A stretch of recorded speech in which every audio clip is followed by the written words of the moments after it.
turistas! Sejam todos bem-vindos aqui no canal Lucas Vitor Skyline. Eu sou o Lucas Vitor e é sempre muito bom ter vocês aqui conosco. Vou pedir, caso você ainda não seja um inscrito no nosso canal, não é um turista ainda, para se inscrever e curtir os nossos conteúdos, que são conteúdos bem interessantes. E se você já é um turista, já é daqui de casa, não deixe de deixar o seu joinha aí para o canal continuar crescendo.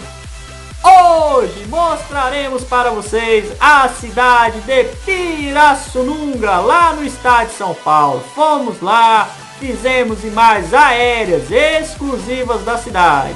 Então confiram Pirassununga!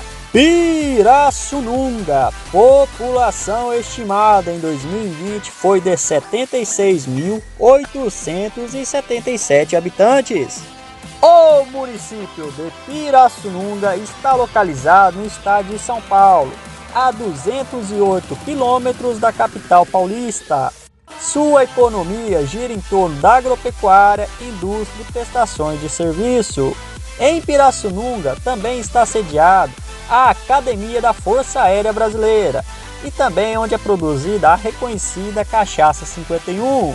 Agora que conhecemos um pouco mais de Pirassununga, vamos dar aquela decolada com o nosso drone sobre a cidade.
E aí, turistas, gostaram de mais desse vídeo aqui do nosso canal? Gostaram de conhecer Pirassununga?